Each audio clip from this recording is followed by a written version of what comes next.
Robocalls. Now, look, I'll be honest, I don't get very excited about internal Canadian politics, really, but this is such a crock, really.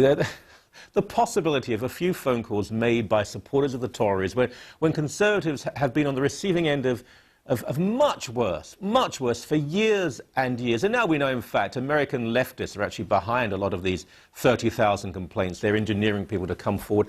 Rosen Cohen is an activist and blogger who's seen some of the anti-conservative garbage at first hand, haven't you? I have. You're such an innocuous, kind, gentle person. How could anyone attack you? Well, it's funny. When you publish things that are a bit different and have a conservative bent to them, sometimes you attract an unusual following of people, and I've certainly had my share of vicious anti-Semitic comments after I've published certain articles.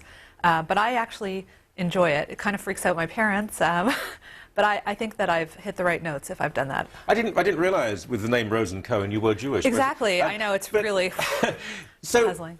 You know, what I've seen over the years is if you are pro-life, if you're conservative, if you support Israel, if you're against same-sex marriage, a whole range of conservative issues, if you just think that Harper is actually quite a good guy, all of this means you're fair game to be insulted, abused, threatened. We had just the other day a guy who died, a conservative blogger who died, of course. Horrendous. Mr. Breitbart, and who was a friend of ours, a friend of this show. Hundreds. I'm glad you're dead. I hope you suffered. I hope your family really suffer and never get over this. Hundreds of them. Yeah, I agree. It's really disgraceful, and I think that there's certainly a double standard. But the best reaction, in my view, is to ignore that type of thing. It's meant to be very hurtful.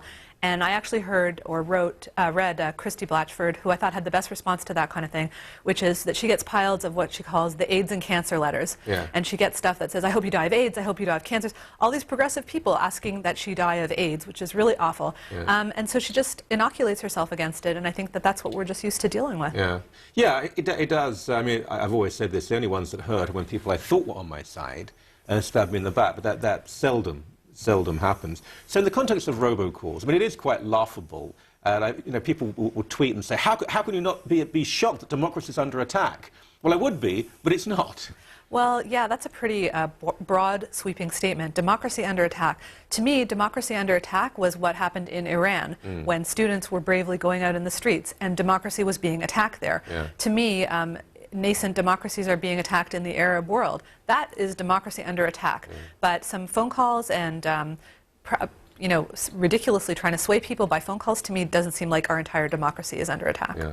Well, just in the past couple of weeks, Sarah Palin, for example, was called the C word. And another comedian said that he hopes that she dies. Now, whatever you think of Sarah Palin's politics, to use such language, to say such things. Yeah. And I know there are people watching who would say, well, everyone can be nasty, right and left. I suppose they are capable of being nasty, but in my experience, as being more conservative, the left take to it. They seem to have less of a moral code of absolutes. They take to this personal attack, and Christie's not even particularly conservative, but the AIDS and cancer thing.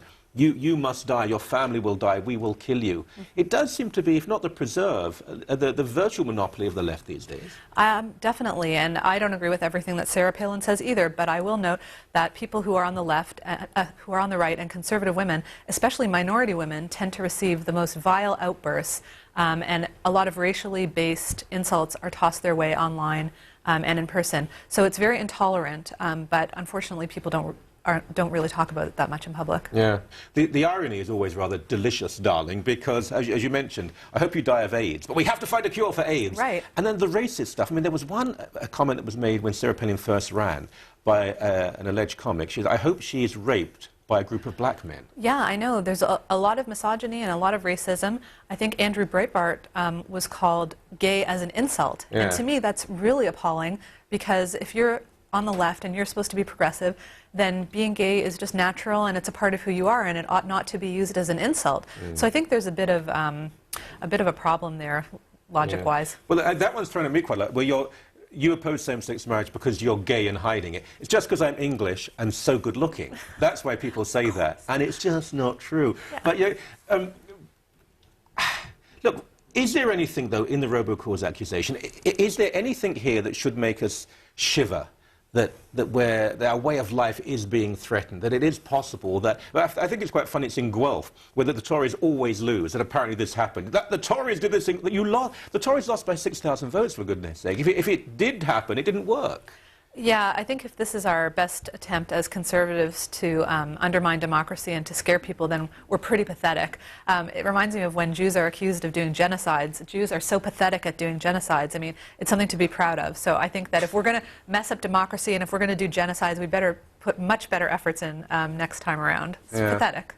I asked you this before you came in. I don't want to be too specific, but I mean, there are people who are conservative-minded, and that's very broad, and that's probably the majority of the country, but they keep quiet about it at work, particularly in certain areas of work, because they feel that there could be, if not punishment, they'll be cold-shouldered, ostracized. Do you have any fear of that? I wouldn't say that I have fear. I generally do not hide my opinions about stuff when I'm asked. I'm pretty honest. That doesn't mean that everybody that I work with knows everything that I think of on every subject, and I think there's room for discretion.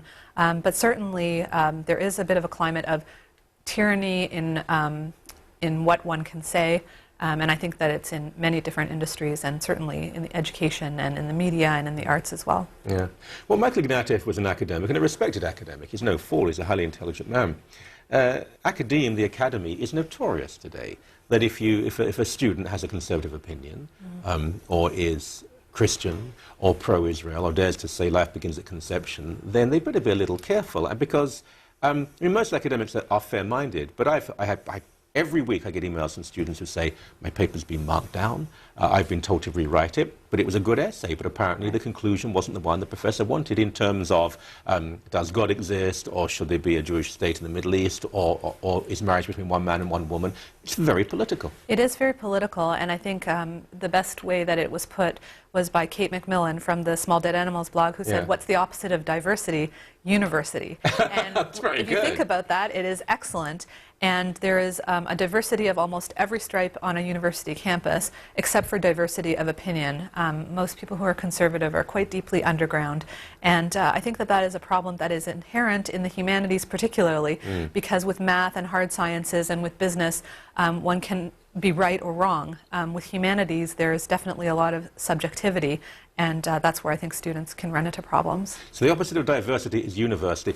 I may now steal that line and pretend I thought of it, if that's okay. Well, then let Kate know as well. We'll unless give I her get a phone call from a Tory staffer saying, don't do that, then of course I'll obey immediately, because if you get a phone call, you have to listen to it and obey it. And then the democracy is gone. The world will explode. Won't it just? And robots will rule.